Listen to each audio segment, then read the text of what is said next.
ये वैल्यू आ जाती है 1/s³ के बराबर। ठीक है, ध्यान रखना है हम यहाँ बाई 2 को साथ में लेके चल रहे हैं। ठीक है, यदि ये बाई 2 नहीं होगा तो ये 2 से मल्टीप्लाई हो जाएगा। इस चीज का ध्यान रखना है, यहाँ गलती होती है, इस चीज को अंडरलाइन कर लेना है। हम क्या कर रहे हैं, a/2 t² का यदि हम कर रहे हैं तो ये आता है a/s³। यदि ये सिंपल a होता तो इस समय ये आ जाता 2a/s³। सिमिलरली यहाँ हमने किया t²/2 का, ये आया 1/s³। यदि ये सिंपल t² होता तो ये आ जाता 2/s³। राइट, ये हो गया तीसरा फंक्शन, पैराबोलिक इनपुट। एक और इनपुट होता है हमारे पास में, वो कौन सा होता है, इम्पल्स इनपुट।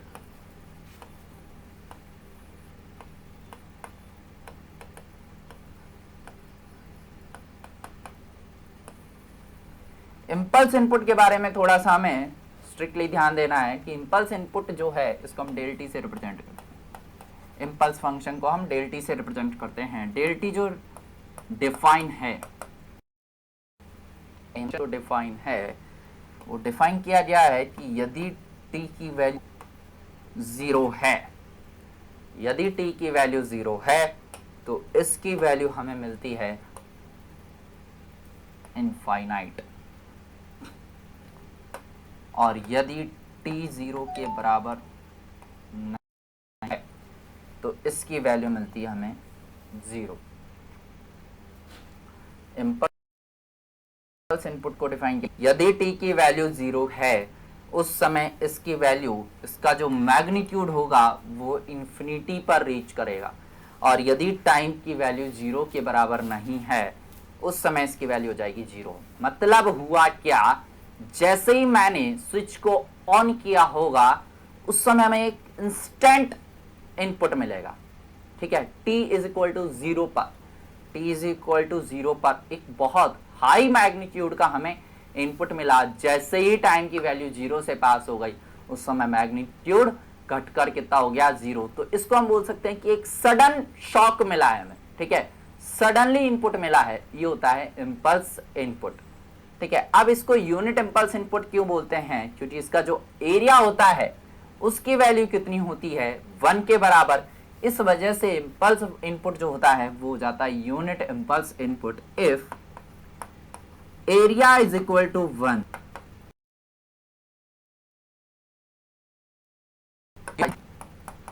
इम्पल्स इनपुट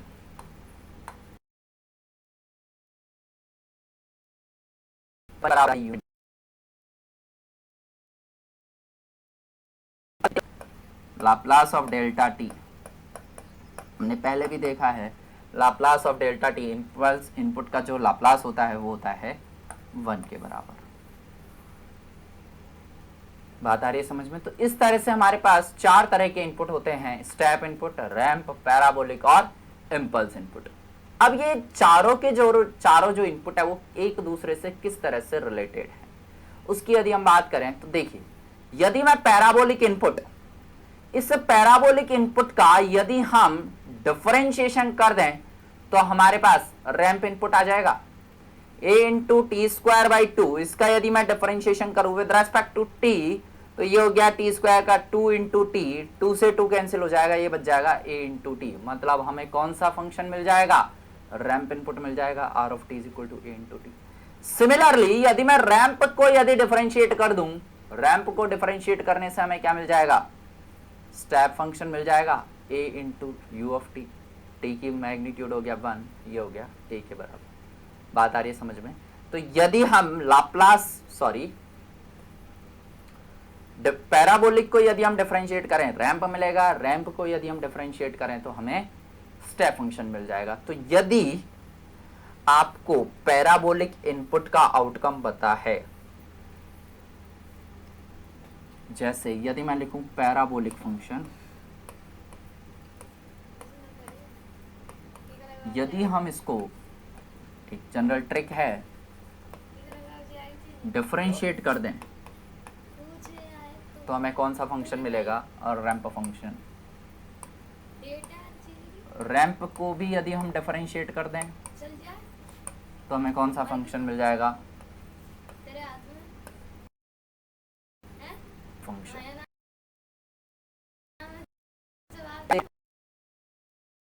क्या करना पड़ेगा, डिफरेंशिएशन करना पड़ेगा, ठीक है। और यदि मुझे स्टेप से रैंप चाहिए, स्टेप फंक्शन से रैंप फंक्शन, तो यहां जब हमने डिफरेंशिएशन किया तो यहां हमें क्या करना पड़ेगा, इंटीग्रेशन। तो यदि मैं इस ऑर्डर में जा रहा हूं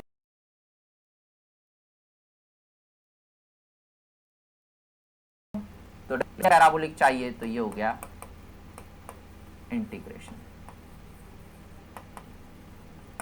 बात आ रही है समझ में? तो इस तरह से हमें ध्यान रखना है, यदि मान लो पैराबोलिक रेस्पॉन्स जो है वो कुछ एक वैल्यू दी हुई है, ठीक है, उसने आपसे पूछा है कि हमें स्टेप रेस्पॉन्स चाहिए, तो आप क्या करो, पैराबोलिक को डिफरेंशिएट करो, पैराबोलिक जो रेस्पॉन्स आया उसको डिफरेंशिएट करो, रैंप रेस्पॉन्स मिल जाएगा, और रैंप रेस्पॉन्स को डिफरेंशिएट करो तो हमें कौन सा रेस्पॉन्स मिल जाएगा, स्टेप रेस्पॉन्स, राइट। इसी तरह से यदि बोला जाए कि स्टेप रेस्पॉन्स दिया हुआ है, इस स्टेप रेस्पॉन्स से हमें रैंप रेस्पॉन्स चाहिए तो हमें इंटीग्रेशन करना चाहिए, और रैंप से हमें फिर दोबारा से पैराबोलिक रेस्पॉन्स चाहिए तो हमें क्या करना पड़ेगा, इंटीग्रेशन करना पड़ेगा।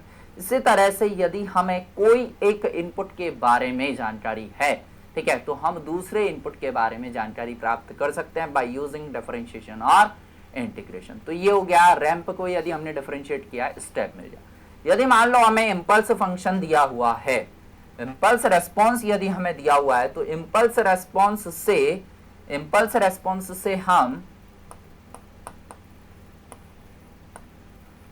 स्टेप रेस्पॉन्स किस तरह से निकालेंगे,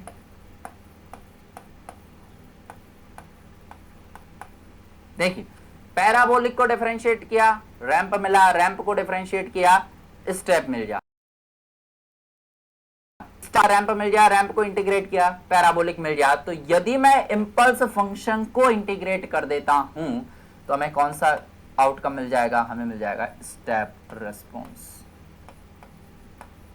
ये भी वही इसी से आगे वाली कहानी है, यदि हमें भाई पैराबोलिक को डिफरेंशिएट किया, रैंप मिला, रैंप को डिफरेंशिएट किया, स्टेप मिला, यदि स्टेप को भी डिफरेंशिएट कर दे तो इंपल्स फंक्शन मिल जाएगा। सिमिलरली वही स्टेप जो आगे था, यहाँ यदि हम इंपल्स फंक्शन लिख देते इसको, तो ये यही चीज हो जाती, इसको हम डिफरेंशिएट कर दें तो स्टेप को डिफरेंशिएट किया, इंपल्स मिल गया, और इंपल्स को यदि हमने इंटीग्रेट कर दिया, इंपल्स को यदि हमने इंटीग्रेट कर दिया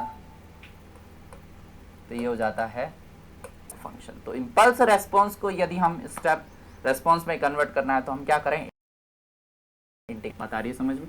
इस तरह से यदि हमें किसी एक इनपुट के बारे में जानकारी है तो दूसरे इनपुट के बारे में हम जानकारी प्राप्त कर सकते हैं। तो मेनली हमें कौन कौन से इनपुट्स पर ध्यान देना है, एक हमारे पास कंसिडर होता है स्टेप रेस्पॉन्स और एक आता है इंपल्स रेस्पॉन्स। तो स्टेप और इंपल्स को एक दूसरे में किस तरह से कन्वर्ट करना है, स्टेप रेस्पॉन्स को डिफरेंशिएट कर दो, इंपल्स फंक्शन मिल जाएगा, इंपल्स रेस्पॉन्स मिल जाएगा, और यदि इंपल्स रेस्पॉन्स को हम इंटीग्रेट कर दें तो हमारे पास स्टेप रेस्पॉन्स मिल जाएगा। बात आ रही है समझ में?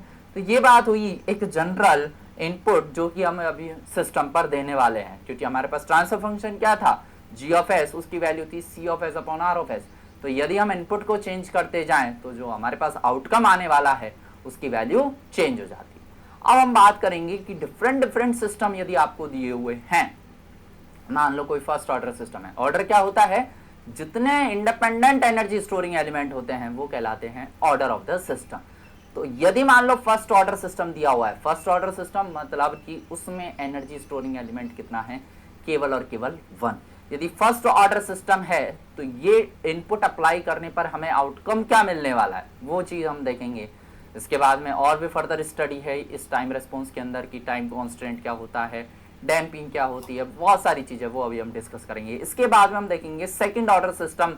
सेकंड ऑर्डर सिस्टम में इंडिपेंडेंट एनर्जी स्टोरिंग एलिमेंट कितने रहने वाले हैं, 2।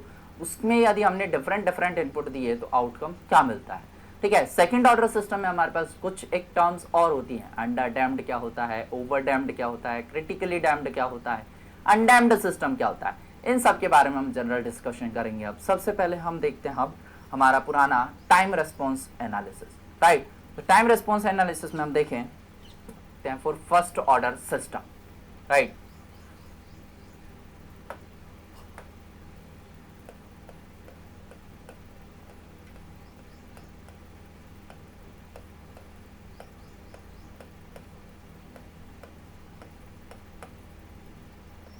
Time response for first order system. First order है इंडिपेंडेंट एनर्जी स्टोरिंग, ठीक है। फर्स्ट ऑर्डर, ऑर्डर मतलब इंडिपेंडेंट एनर्जी स्टोरिंग एलिमेंट। तो एक एग्जांपल हम कंसीडर करें,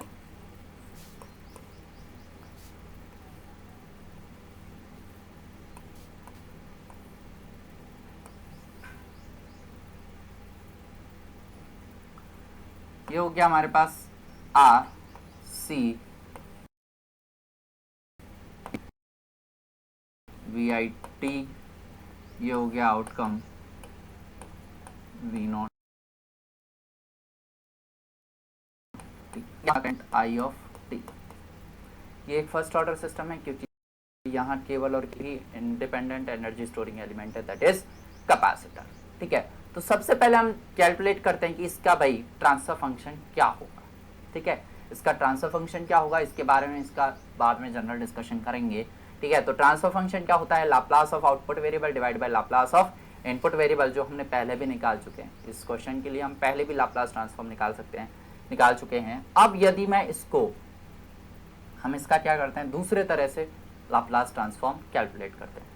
हम क्या करें, सबसे पहले लाप्लास के लिए मुझे ट्रांसफर फंक्शन के लिए मुझे लाप्लास लेना पड़ेगा। तो सबसे पहले हम क्या करें, इसको लाप्लास ट्रांसफॉर्म में चेंज कर दें। तो हमें सभी को पता है, हमने देखा था कि यदि रेजिस्टेंस है उसका यदि हम लाप्लास लें तो रेजिस्टेंस की वैल्यू पर कोई प्रभाव नहीं पड़ता है।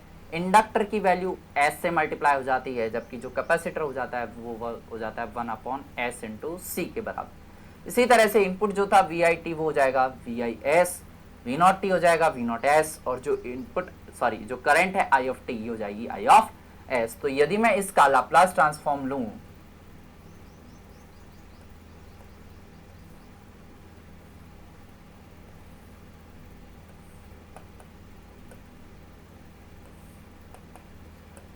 रेजिस्टेंस हो गया आर, ये हो गया 1/CS आई ऑफ एस, हो गया V of s V naught s, ठीक है। इसके बारे में हम इक्वेशन बनाते हैं, हमारी जो जनरल इक्वेशन होती है जो कि हम सर्किट में पढ़ते हैं। यदि मैं इस सर्किट में आई ऑफ एस की वैल्यू निकालता हूं, वो किस तरह से होगी, क्या हम लिख सकते हैं कि जो आई ऑफ एस होगा वो बराबर हो जाएगा, देखिए इस पॉइंट, यदि मैं इस नोड को रेफरेंस नोड लेता हूं तो इस नोड का वोल्टेज हो जाएगा वी आई एस, इस नोड का वोल्टेज हो जाएगा वी नॉट एस। तो क्या इस करंट आई ऑफ एस को हम लिख सकते हैं 1/R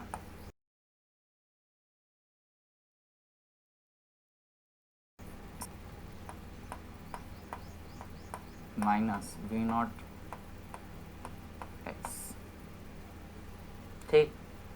यहाँ का वोल्टेज माइनस यहाँ का वोल्टेज डिवाइड बाई रेजिस्टेंस, ये हो गई यहाँ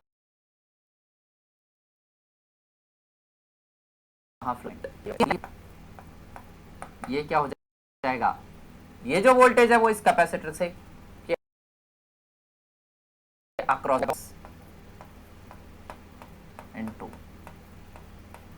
आई ऑफ एस के बराबर, कोई दिक्कत। ये हो गया capacitor voltage 1/CS into I of S. अब हम क्या करें, यहाँ इससे एक ब्लॉक बनाते हैं, इसको अब हम ब्लॉक्स में रिप्रेजेंट करते हैं। ब्लॉक्स में रिप्रेजेंट करने के लिए जो हमें पता है कि जो सिस्टम के वेरिएबल्स होते हैं वो नोड को रिप्रेजेंट करते हैं। तो यदि हम देखें तो यहाँ वेरिएबल्स क्या क्या हुए, V i s, I of s और वी नॉट एस। तो यहाँ नोड हो जाएंगे 3,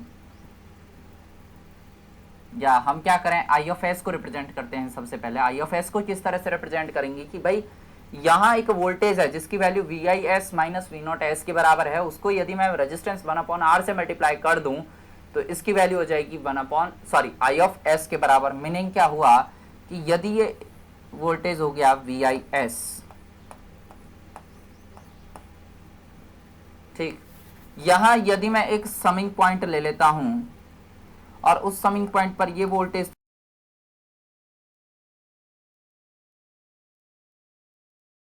तो हो गया नेगेटिव। तो यहाँ का सपोज दिस इज, तो इस समिंग पॉइंट पर टोटल इनपुट कितना हो गया, V i s minus V naught s. यदि इसको मैं 1/r से मल्टीप्लाई कर दूं, यदि इस वैल्यू को हम 1/r से मल्टीप्लाई कर दें तो क्या हमें आई ऑफ एस की वैल्यू मिल जाएगी? बिल्कुल। यहां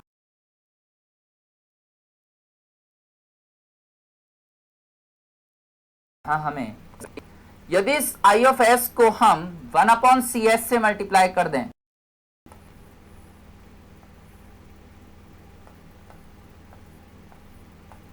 तो क्या हमें वी नॉट एस की वैल्यू मिल जाएगी। यहां से जो आउटकम आया वो हो गया वी नॉट एस।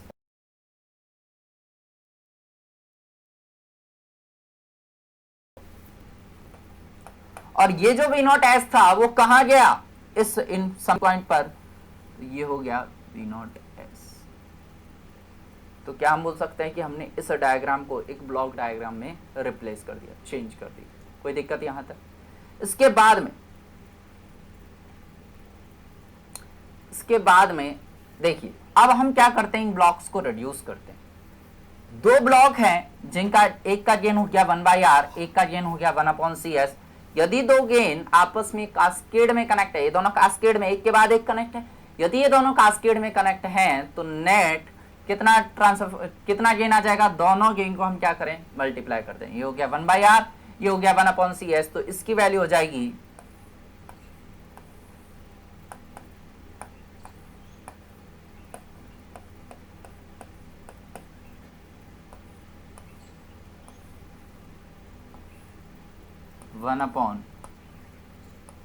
1/RCS, ये आ गया वी नॉट एस, और ये वी नॉट एस गया यहाँ। ठीक, ये जो we i S,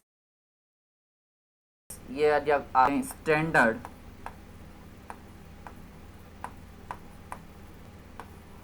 first order system,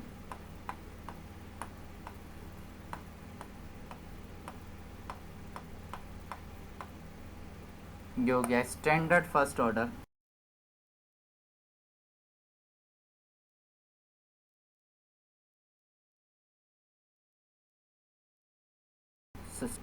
सी। तो यदि हम यहाँ R इंटू सी, इस R इंटू सी को यदि हम टाइम कांस्टेंट टाउ से रिप्लेस करना चाहें तो क्या रिप्लेस कर सकते हैं। इसकी वैल्यू आ जाएगी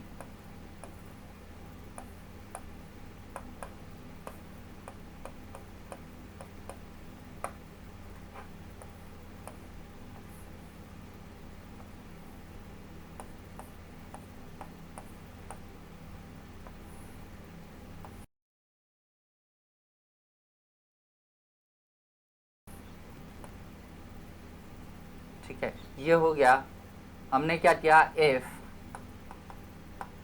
टाउ को हमने आर इंटू कर दिया टाउ से, tau is equal to R into C. तो ये हो गया 1/टाउ इंटू एस। इस सिस्टम के लिए ट्रांसफर फंक्शन की बात करें जी ऑफ एस, ये कितना हो जाएगा 1/टाउ एस। और ये कौन सा फीडबैक हो गया, ये हो गया यूनिटी नेगेटिव फीडबैक, क्योंकि यूनिटी है, इसका गेन कितना हो गया, नेगेटिव।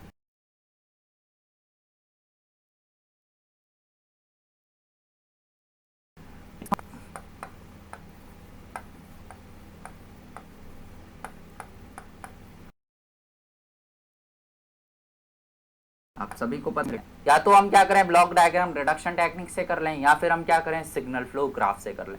सिग्नल फ्लो क्या ग्राफ क्या बोलता है कि भाई जो फॉरवर्ड पाथ है वो कितना हो गया 1/टाउ एस, ट्रांसफर फंक्शन हो गया 1/टाउ एस, ठीक, इनटू डेल्टा 1। डेल्टा की वह वैल्यू जो पहले फॉरवर्ड पाथ को टच नहीं करती है, कोई भी वैल्यू ऐसे नहीं है, यहाँ एक फॉरवर्ड पाथ है केवल ये, और ये जो लूप है ये इसको पाथ को टच कर रहा है, तो डेल्टा की वैल्यू हो जाएगी 1 - 0 divide by delta. Delta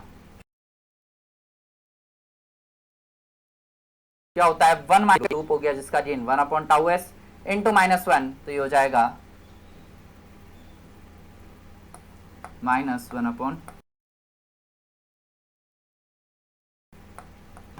upon tau S divide by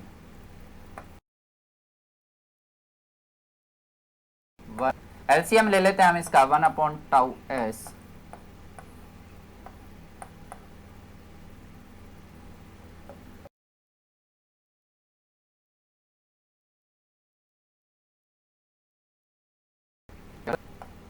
plus 1 divide by tau S. ये टाउ एस और ये टाउ एस दोनों एक दूसरे को कैंसिल कर देंगे, बाकी क्या बचेगा,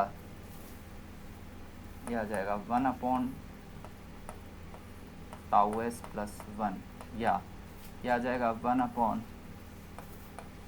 आर सी एस प्लस 1। हम पहले भी इस सिस्टम के लिए ट्रांसफर फंक्शन निकाल चुके हैं कि भाई जो ट्रांसफर फंक्शन होता है उसकी टाउ एस प्लस 1 के बराबर। ये तो था क्लोज लूप ट्रांसफर फंक्शन, इतना डिस्कशन हम पहले भी कर चुके हैं। अब हम इससे आगे की बात करते हैं कि हम क्या करें। ये ट्रांसफर फंक्शन था, इस ट्रांसफर फंक्शन पर हम डिफरेंट टाइप के इनपुट यदि अप्लाई करें तो क्या प्रभाव पड़ेगा। ठीक है, उससे पहले हम एक और चीज देखते हैं कि कैरेक्टरिस्टिक इक्वेशन क्या होगी। हमने कैरेक्टरिस्टिक इक्वेशन पढ़ी थी, कैरेक्टरिस्टिक इक्वेशन क्या होगी, और उस कैरेक्टरिस्टिक इक्वेशन के बाद में हमने रूट पढ़े थे कि रूट क्या होंगे। कैरेक्टरिस्टिक इक्वेशन क्या होती है, ये जो क्लोज लूप कर दें तो वो इक्वेशन कहलाती है कैरेक्टरिस्टिक इक्वेशन। डिनोमिनेटर पार्ट हो गया tau s plus 1 is equal to 0। तो ये हो गई, क्या होंगे कैरेक्टरिस्टिक इक्वेशन को, कैरेक्टरिस्टिक इक्वेशन के जो जो क्लोज लूप ट्रांसफर फंक्शन है उसके डिनोमिनेटर पार्ट को यदि हम 0 के बराबर करें तो वहां से एस की जो वैल्यू प्राप्त होंगी वो कहलाती है रूट ऑफ द सिस्टम। तो यदि हम यहां से रूट की बात करें तो ये हो जाएगा tau s plus 1 is equal to 0, s is equal to minus 1 upon tau. ये हो गया रूट ऑफ द सिस्टम। अब देखिए हमारे पास दो एक्सिस होती है, इसको हम एक्सिस से में रिप्रेजेंट करते हैं। दो एक्सिस होती है हमारे पास, एक होती है जे एक्सिस, एक होती है सिग्मा एक्सिस और एक होती है जे ओमेगा एक्सिस। ये रियल एक्सिस होती है और ये इमेजिनरी एक्सिस होती है। यदि हम इस ग्राफ में रिप्रेजेंट करना चाहें तो देखिए टाइम जो टाइम है उसकी वैल्यू इमेजिनरी नहीं हो सकती कभी भी। ठीक है, टाइम की वैल्यू हमेशा क्या रहने वाली है, पॉजिटिव रहने वाली है। तो यदि ये वैल्यू पॉजिटिव है तो एस की वैल्यू हमें टोटल कितनी मिलेगी, नेगेटिव मिलेगी, मतलब नेगेटिव रियल एक्सिस पे लाई करेगी। सपोज ये हो गई नेगेटिव रियल एक्सिस पर माइनस 1 अपॉन, मतलब सिस्टम के जो रूट हैं वो कितना मिला हमें, माइनस 1 अपॉन टाउ। यहां से अब हम एक डेफिनेशन बनाते हैं किसकी, टाइम कांस्टेंट की।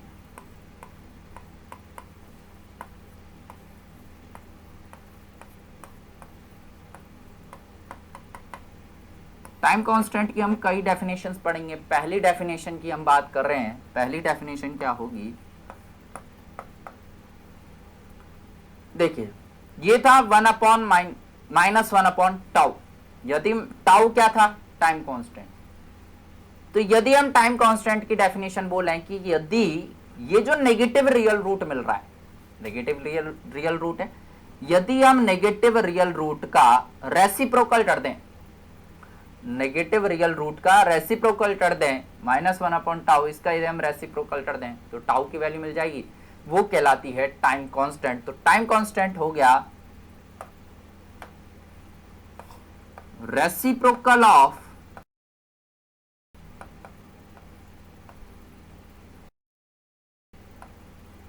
Negative real root.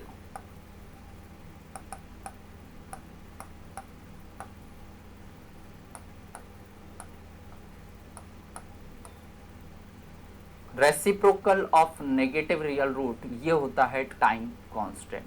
तो पहली डेफिनेशन हमें टाइम कांस्टेंट की क्या पता लगी कि जो नेगेटिव रियल रूट आ रहा है आपके पास उसके लिए टाइम कांस्टेंट कितना होगा। ठीक है, एक और डेफिनेशन हम पढ़ते हैं सपोज एक एग्जांपल लेके यदि हम बात करें,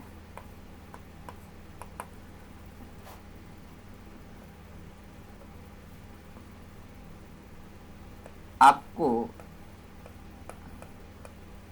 एक ट्रांसफर फंक्शन दिया है सपोज 1/s प्लस टाउ, ठीक है। तो यदि हम यहां से टाइम कांस्टेंट निकालना चाहें तो टाइम कांस्टेंट क्या हो जाएगा, रियल रूट मिल रहा है उसका रेसिप्रोकल। टाइम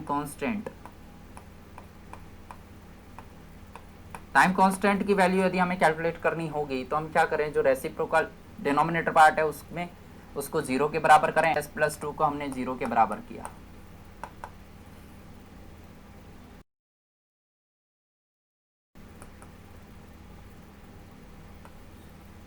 इसकी वैल्यू।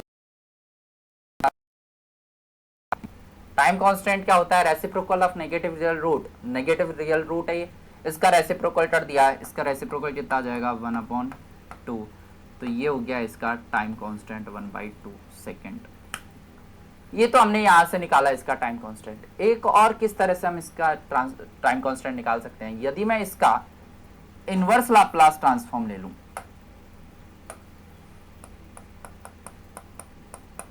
ये हो जाएगा e⁻⁻2t, यही होगा। यदि हम इसका इनवर्स लाप्लास ट्रांसफॉर्म ले लें तो ये हो जाएगा e⁻⁻2t। तो यहां से हम एक और टाइम कांस्टेंट की डेफिनेशन बनाते हैं। टाइम कांस्टेंट की डेफिनेशन यहां से क्या होगी कि हम क्या करें, यदि इस e की पावर को हम -1 के बराबर कर दें, e की पावर जो आई -2t, यदि इसको हम -1 के बराबर कर दें, वहां से t की जो वैल्यू मिलेगी वो कहलाएगी इसका टाइम कांस्टेंट। वैल्यू आई -2t, सॉरी e की जो पावर आई वो आई -2t, इसको हम क्या करें -1 के बराबर कर देते हैं। यदि इसको हम सिंप्लीफाई करें, इसको सिंप्लीफाई करने पर माइनस माइनस कैंसिल, t की वैल्यू कितनी आ गई यहां से 1/2 सेकेंड। तो ये भी वही टाइम कांस्टेंट हो गया, ठीक है। तो दूसरी डेफिनेशन टाइम कांस्टेंट की यहां से क्या बनती है कि एक्सपोनेंट जो आया, एक्सपोनेंट मतलब -2t, इसको यदि हम -1 के बराबर कर दें, -1 के बराबर करने पर जो टाइम की वैल्यू मिलती है वो कहलाती है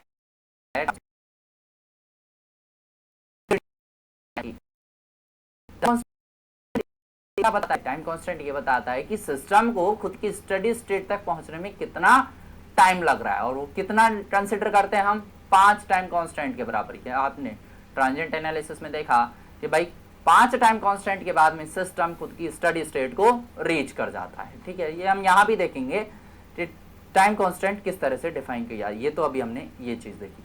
अब एक और चीज होती है, मान लो आपके पास मल्टी ऑर्डर सिस्टम है, ठीक है, मतलब सिस्टम का जो ऑर्डर है वो एक से ज्यादा है। यदि सिस्टम का ऑर्डर एक से ज्यादा होगा तो फिर हम टाइम कांस्टेंट को किस तरह से डिफाइन करें। अभी हमने देखा कि केवल एक ही जीरो मिल रहा था, एक ही रूट मिल रहा था, तो हमने इसका नेगेटिव रियल रूट निकाल दिया और उसकी वैल्यू जो आई इसका रेसिप्रोकल कर दिया, ये कहलाई टाइम कांस्टेंट। यदि मान लो हमें मल्टी ऑर्डर सिस्टम दिया हुआ है, मल्टी ऑर्डर सिस्टम में हमें इसकी कई वैल्यूज मिलेंगी, यदि एस की कई वैल्यूज मिलती है तो फिर हम टाइम कांस्टेंट को किस तरह से डिफाइन करते हैं। नेक्स्ट थर्ड, एक और हमने टाइम कांस्टेंट देखा कि यदि मल्टी ऑर्डर सिस्टम है,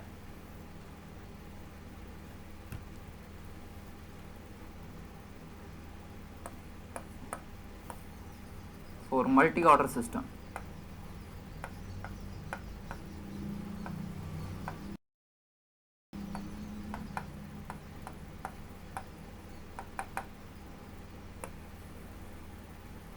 मल्टी ऑर्डर सिस्टम में हमने क्या किया, जो डिनोमिनेटर पार्ट था उसको 0 के बराबर किया। 0 के बराबर करने पर हमें s की कई वैल्यूज मिली। सपोज हमें s की वैल्यू मिली -1, -2, -3, -4,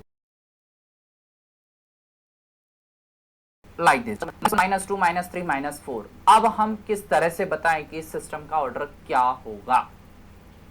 इस सिस्टम के ऑर्डर के लिए हमें अभी तक हमने देखा कि हम क्या करें, reciprocal of negative real root, यदि हम इसका नेगेटिव रियल रूट निकालते हैं और उसका रेसिप्रोकल निकालते हैं तो यहां से टाइम कांस्टेंट आता है 1/2, इससे आता है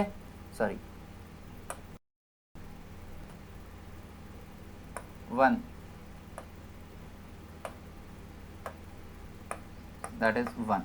यहां से आता है 1/2, यहां से आता है 1/3 और यहां से आता है 1/4। हमें सबसे अलग अलग टाइम कांस्टेंट मिल रहा है। कौन सा टाइम कांस्टेंट कंसीडर करना है इस मल्टी ऑर्डर सिस्टम के लिए, इसको चेक करना है हमें।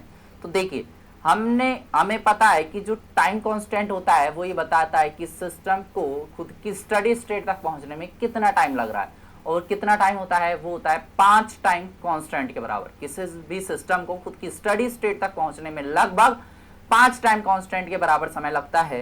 तो यदि हम -1 को इसका टाइम कांस्टेंट कंसीडर करें तो इस सिस्टम को खुद की स्टडी स्टेट तक पहुंचने में, ये तो एक टाइम कांस्टेंट की वैल्यू आई है, इसकी स्टडी स्टेट तक पहुंचने में कितने टाइम कांस्टेंट चाहिएंगे? 5 टाइम कांस्टेंट चाहिएंगे। मतलब यहां स्टडी स्टेट तक पहुंचने में 5 टाइम कांस्टेंट की वैल्यू हो गई 5 सेकंड के बराबर। ठीक इसी तरह से इस सिस्टम को, यदि हम इस सिस्टम का टाइम कांस्टेंट कंसीडर करें 1/2 सेकंड, तो इस सिस्टम को खुद की स्टडी स्टेट तक पहुंचने में 5 टाइम कांस्टेंट लगेंगे, मतलब 5/2 सेकंड। यदि हम इसको टाइम कांस्टेंट कंसीडर करें तो ये इसके अकॉर्डिंग कितना टाइम लगेगा? 5/3 सेकंड। और इसके अकॉर्डिंग कितना टाइम लगेगा? 5/4 सेकंड। तो ये तो क्या बोलेगा कि भाई इतने टाइम में 5/4 सेकंड में सिस्टम स्टडी स्टेट तक पहुंच जाएगा। ये कहता है 5/3 में पहुंच जाएगा, ये कहता है 5/2 में पहुंच जाएगा, और ये कहता है 5 सेकंड के अंदर जो सिस्टम है उसका आउटपुट खुद की स्टडी स्टेट को रीच कर लेगा।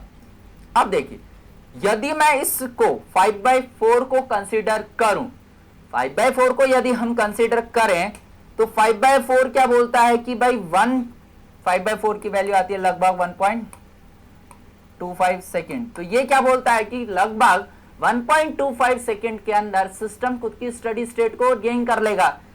यदि इसने सिस्टम ने 1.25 सेकंड के अंदर स्टडी स्टेट को गेन कर लिया तो इस s बराबर -4 के लिए तो ये स्टडी स्टेट को गेन कर लेगा, लेकिन जो s की वैल्यू है -3 उसके लिए ये सिस्टम अभी भी स्टडी स्टेट को गेन नहीं कर रहा है। इसको खुद की स्टडी स्टेट तक पहुंचने में कितना टाइम चाहिए? 1.67 सेकेंड, इतना ही चाहिए।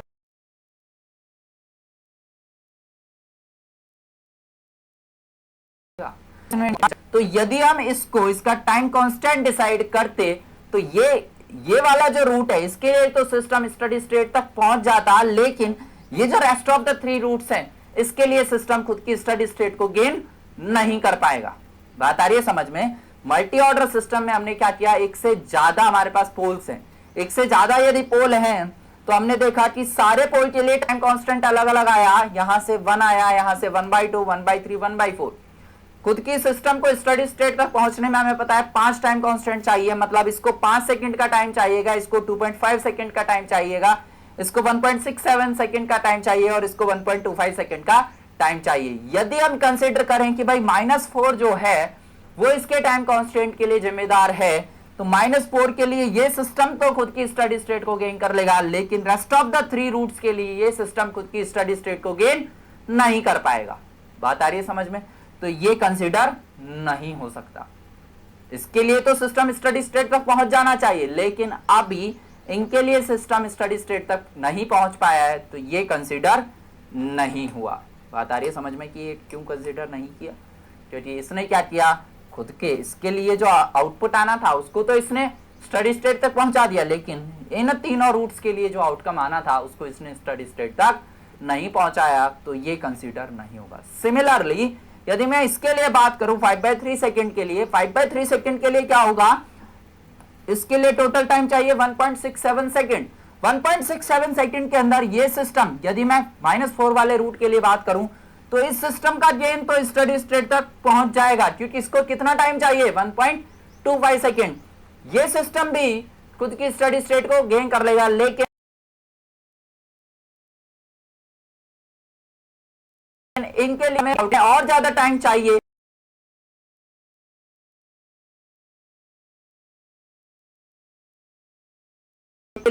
जाएगा। बात आ रही है समझ में?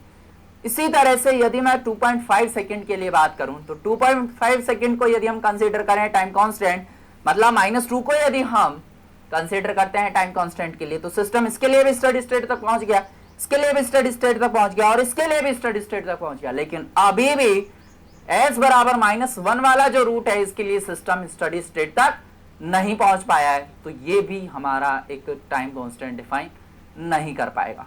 इसी तरह से यदि मान लो मैं इस 5 सेकंड को कंसीडर करता हूं, 5 सेकंड को मतलब s बराबर -1 वाले रूट को यदि मैं टाइम कांस्टेंट के लिए कंसीडर करूं, तो देखो 5 सेकंड के अंदर क्या होगा, ये सिस्टम भी खुद की स्टडी स्टेट तक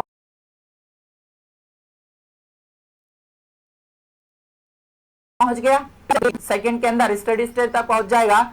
सिमिलरली ये भी 2.5 सेकंड के अंदर स्टडी स्टेट तक पहुंच जाएगा और ये भी 5 सेकंड के अंदर खुद की स्टडी स्टेट वैल्यू को रीच कर जाएगा। तो अब हमें सारे पोल्स के कारण जो स्टडी स्टेट वैल्यू प्राप्त होनी थी वो प्राप्त हो जाएगी। तो अब हमें कौन सा पोल या कौन सा रूट कंसीडर करना चाहिए फॉर टाइम कांस्टेंट, हमें -1 वाला रूट कंसीडर करना चाहिए। बात आ रही समझ में? क्यों? रेस्ट ऑफ द 3 रूट्स को यदि हम कंसीडर करें तो बाकी बचे हुए सिस्टम के लिए स्टडी स्टेट तक सिस्टम आउटकम तक नहीं पहुंच पाता है। -1 वाला रूट कहां होगा, यदि हम इसको थोड़ा सा ग्राफ पेपर पर प्लॉट करके देखें, ये हो गई हमारी 2 एक्सिस सिग्मा और j ओमेगा एक्सिस। -1 ये मिलेगा हमें कहीं यहाँ, -2 यहाँ मिल जाए, -3 -4, ठीक है। -1 कहाँ मिला, जो सबसे पहले ओरिजिन के पास मिला, इसी को हमने टाइम कांस्टेंट के लिए डिफाइन किया। -1 को ही हमने टाइम कांस्टेंट के लिए डिफाइन किया, ये तीनों को हमने टाइम कांस्टेंट के लिए कंसीडर नहीं किया। तो क्या हम बोल सकते हैं कि मल्टी ऑर्डर सिस्टम में जो रूट या जो पोल ओरिजिन के सबसे पास होगा वही टाइम कांस्टेंट के लिए जिम्मेदार होगा, रेस्पॉन्सिबल होगा।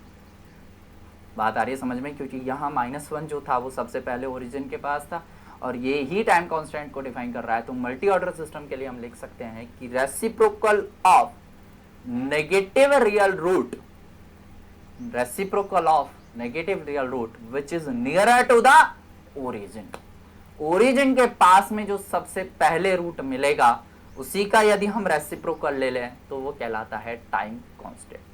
बात आई समझ में? तो ये था मल्टी ऑर्डर सिस्टम के लिए हम टाइम कांस्टेंट को किस तरह से डिफाइन कर रहे हैं, या हायर ऑर्डर सिस्टम के लिए हमने टाइम कांस्टेंट को डिफाइन किस तरह से किया है। ये तो बात हुई टाइम कांस्टेंट की। और हम इससे आगे देखते हैं